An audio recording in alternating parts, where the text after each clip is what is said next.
ఇప్పుడు ఈరోజు మీరు చూస్తున్నారు ఈ ఎలక్ట్రానిక్ సిస్టమ్, ఎలక్ట్రానిక్ వస్తువులు, ఇంటర్నెట్ సిస్టమ్, ఈమెయిల్, ప్రొజెక్టర్, ఈ CD, DVD, pen drive a technique అయినా పరమాత్ముడు. ఈ టెక్నిక్‌లన్నీ పరమపిత కబీర్ పరమాత్ముడు ఇచ్చినవే మానవులకు. ఇది మానవుని స్థాయిది కాదనే నిజం తెలుసుకోండి. ఒకవేళ ఇది మానవుని ఆలోచన అయినట్లయితే సుమారు 40,00,000 సంవత్సరాలు. 40,00,000 సంవత్సరాలైతే ఈ నాలుగో యుగంలో గడిచిపోయాయి. ఇంకా ఈ రోజు వరకు ఈ టెక్నిక్ అందుబాటులోకి రాలేదు. మానవుడు శోధించలేకపోయాడు. ఈ పరమాత్మ ఇందుకోసమే కలియుగం అనే పేరు పెట్టారు. అంటే ఇందులో మెషినరీ యుగం ఉంటుంది. ఇందులోని టెక్నిక్ పరమాత్ముడు తన పిల్లలకిస్తారు.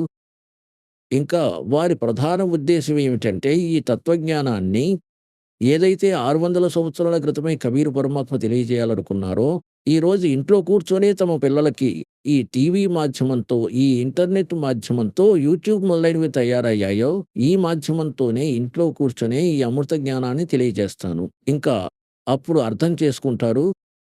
నా దగ్గరకొస్తారు, తాము మోక్షం పొందుతారు.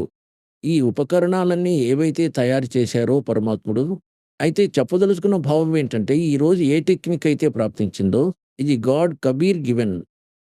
దానివల్ల మీరు మన సద్గ్రంథాన్ని ఈ ప్రొజెక్టర్, డీవీడీ మాధ్యమం ద్వారా ముఖాముఖి చూసుకోవచ్చు, కళ్ళారా చూసుకోవచ్చు, ఇంకా సరిచూసుకోవచ్చు. మీ ఇంట్లోనే లభిస్తాయి ఈ సద్గ్రంథాలు.